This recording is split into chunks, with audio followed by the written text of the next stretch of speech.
नमस्कार दोस्तों, आज की हमारी इस वीडियो में हम आपके लिए भाई बहन के पवित्र स्नेह के पर्व भाई दूज की पावन कथा सुनाने वाले हैं। आइए प्रेम और श्रद्धा से कथा सुनते हैं। उससे पहले अगर आप हमारे चैनल पर नए हैं तो वीडियो को लाइक करके चैनल को सब्सक्राइब कर लें। पौराणिक कथाओं के अनुसार बहुत प्राचीन समय की बात है, जब यमराज जी मृत्यु के देवता के रूप में लोक में प्रसिद्ध थे। वे धर्मराज कहलाते थे क्योंकि वे कर्मों के अनुसार न्याय करते थे। उनकी एक बहन थी यमुना। यमराज जी हमेशा अपने कार्यों में इतने व्यस्त रहते थे कि वर्षों बीत जाते पर वे अपनी बहन यमुना से मिलने नहीं जा पाते थे। यमुना जी अपने भाई से बहुत स्नेह करती थीं। वे प्रतिदिन प्रभु की आराधना करते हुए यही प्रार्थना करती कि हे प्रभु, एक बार तो मेरे भ्राता यमराज मेरे घर पधारें ताकि मैं उनका स्वागत सत्कार कर सकूं। एक दिन यमराज को अपने बहन की बहुत याद आई।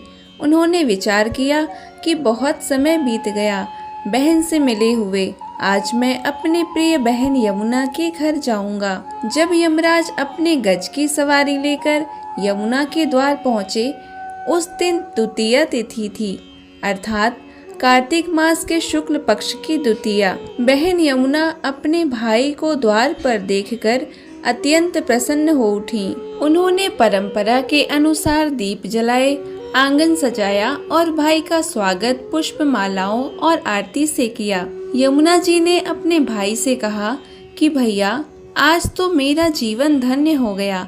मैंने आपके लिए विशेष भोजन बनाया है। यमराज जी मुस्कुराए और बोले, बहन, मैं तो मृत्यु का अधिपति हूँ, मेरे लिए यह भोग कैसे? यमुना जी ने प्रेम पूर्वक स्वर में कहा, भैया, आज बहन और भाई का मिलन हुआ है। यहाँ मृत्यु नहीं, केवल स्नेह की भावना है।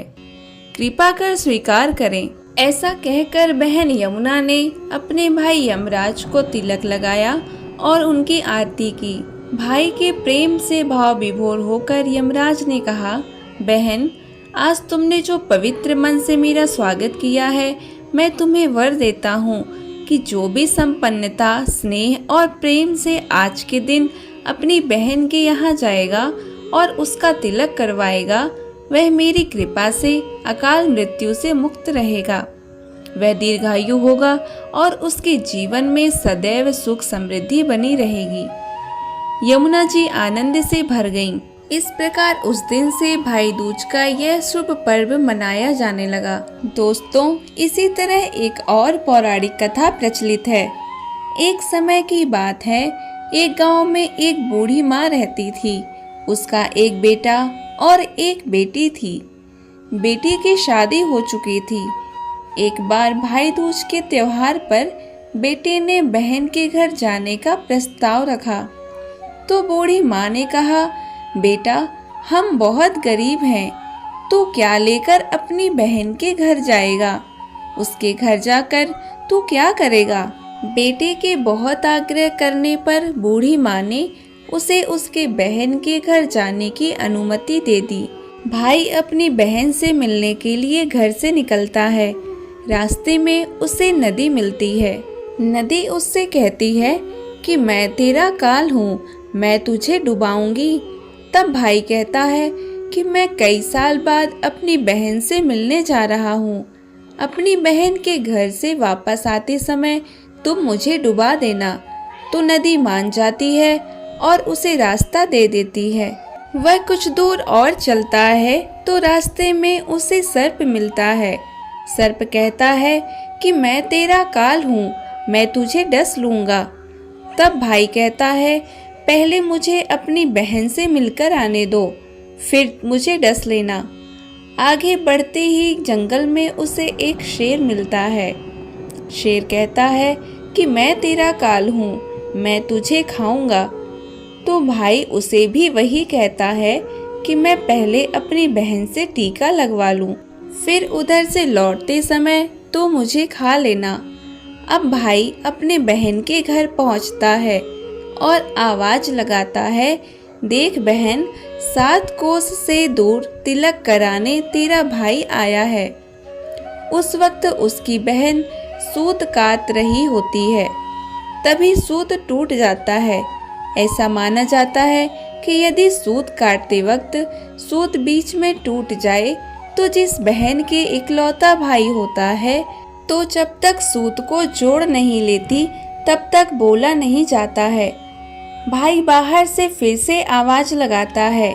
भाई की आवाज सुनकर जब बहन जवाब नहीं देती है तो भाई मन में सोचता है कि मुझ गरीब से मेरी बहन बात नहीं करना चाहती। माँ सही कहती थी, मुझे यहाँ नहीं आना चाहिए था। यह सोचकर वह वापस अपने घर जाने लगता है। इतने में बहन का सूत पुनः जुड़ जाता है और उसकी तरफ दौड़ती है और उससे बात न करने का कारण बताती है। उसके बाद बहन भाई को घर में बुलाकर उनका सेवा सत्कार करती है और अपनी सहेली पड़ोसन के घर जाती है और स्नेह से उससे पूछती है कि यदि जान से भी प्यारा मेहमान आए तो क्या करना चाहिए। पड़ोसन मजाक में कह देती है, तेल से चौका लगाना चाहिए और घी में चावल पकाने चाहिए। भोली बहन पड़ोसन का मजाक समझ नहीं पाती है और वैसा ही करती है जैसा उसने बताया था। अब ना तो चौका सूखता है और ना ही चावल सीजते हैं। उधर भाई उससे कहता है, बहन भूख लगी है, खाना परोस दो। तब बहन बोलती है, भाई आज ना तो चावल सीज रहे हैं और ना ही चौका सूख रहा है। भाई ने पूछा कि तूने कैसे चौका लगाया और कैसे चावल चढ़ाए। तब बहन बोली, मैंने अपनी सहेली से पूछा था। उसने कहा, जान से प्यारा मेहमान आए तो तेल का चौका लगाना चाहिए और घी में चावल चढ़ाने चाहिए। भाई कहता है, अरे मेरी प्यारी बहन, कभी तेल का चौका सूखता है और क्या कभी घी में चावल सीजते हैं।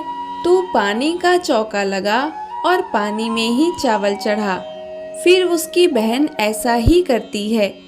जब चौका सूख जाता है और चावल पक जाते हैं तब उसमें घी और शक्कर डालकर भाई को भोजन कराती है। उसके बाद उसे तिलक करती है।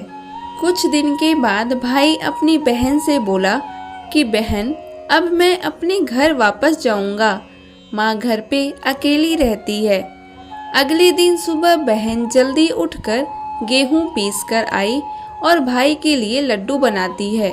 कुछ लड्डू अपने बच्चों के लिए रखकर बाकी सब लड्डू अपने जान से प्यारे भाई को देकर उसे विदा करती है।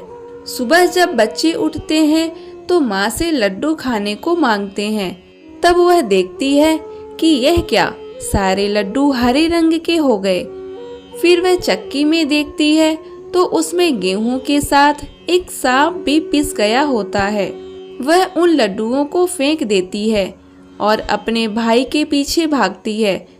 उसका भाई रास्ते में एक पेड़ के नीचे आराम कर रहा होता है। बहन को देखकर भाई आश्चर्यचकित हो जाता है और पूछता है कि क्या हुआ है बहन।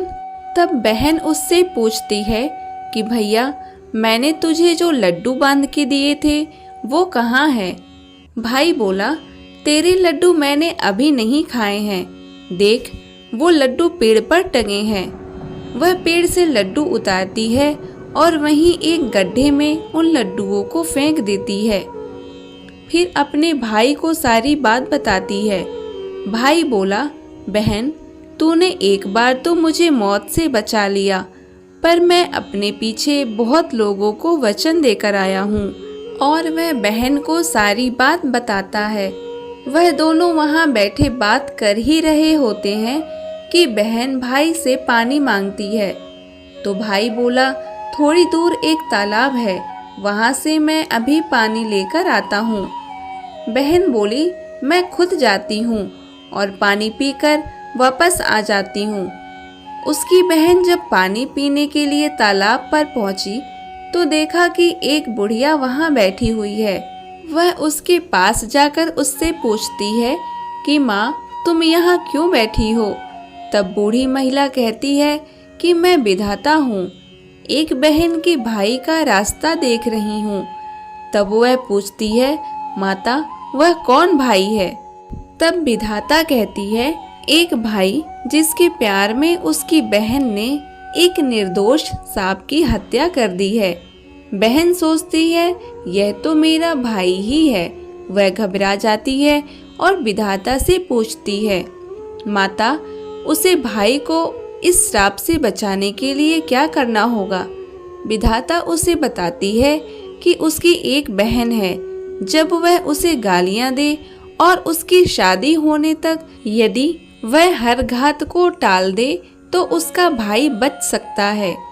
वह तुरंत अपने भाई के पास जाकर उसे कहती है, भाई मैं तुझे माँ के घर तक छोड़ने चलूंगी, लेकिन रुको मैं अभी आती हूँ।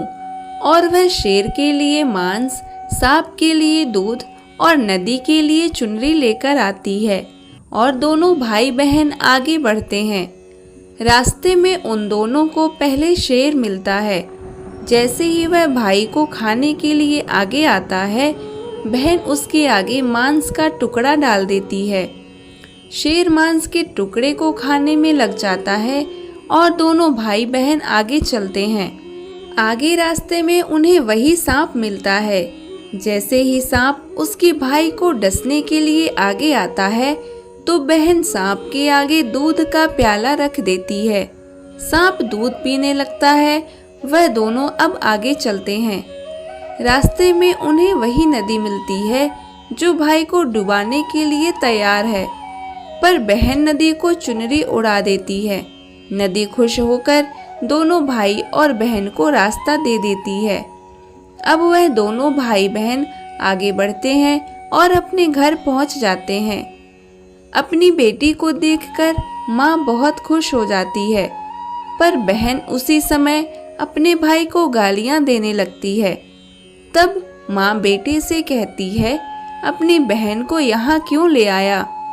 तब भाई बोलता है, माँ बहन तो बहुत अच्छी थी, पता नहीं घर आते ही इसे क्या हो गया है। कुछ ही दिनों में उसके भाई का रिश्ता आया। ससुराल वाले सगाई की मिठाई लाते हैं तो बहन कहती है, इसकी मिठाई क्यों लाते हो?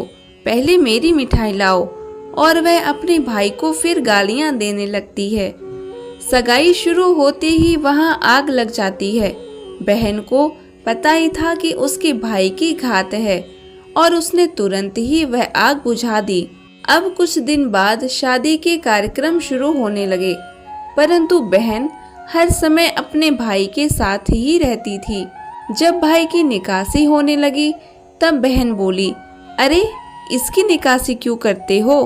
पहले मेरी निकासी करो और इसे आगे के दरवाजे से नहीं बल्कि पीछे के दरवाजे से लेकर जाओ। बहन के इतना कहते ही आगे का दरवाजा टूटकर गिर जाता है। सब कहते हैं, भले ही बहन कलिया है पर बराबर भाई की जान बचा रही है। जब भाई फेरों में बैठता है तो फिर बहन उसे गालियां देने लगती है और कहती है, इसकी जगह मैं फेरों में बैठूंगी। शादी के बाद जब दूल्हा दुल्हन की रात जगती है तो बहन कहती है कि इसकी नहीं, पहले मेरी रात जगाओ। फिर कई लोग बोले कि बीच में पर्दा लगाकर इसे भी साथ में सुला दो। रात में जब भाई भाभी सो जाते हैं तब वहाँ एक सांप आता है। बहन तो तैयार में ही बैठी थी क्योंकि उसे पहले से ही पता था कि कुछ हो सकता है। तभी एक सांप रेंगता हुआ आता है। वह सांप को पकड़कर टोकरी में रखकर सो जाती है। आज वह कई दिनों बाद निश्चिंत होकर सो रही थी। इधर उसकी माँ सोचती है, बेटी के उठने से पहले ही मेहमानों को विदा कर देती हूँ, वरना वह फिर से गालियाँ देगी और शोर मचाएगी। जब बेटी उठकर देखती है घर में कोई नहीं दिखता तो माँ से पूछती है कि माँ सब मेहमान कहाँ चले गए? तब माँ कहती है, बेटा सब मेहमानों को मैंने विदा कर दिया है। तब बेटी कहती है कि माँ सब मेहमानों को वापस बुलाओ, तभी मैं विदा होंगी। उसके कहने के अनुसार माँ सभी मेहमानों को वापस बुलाती है।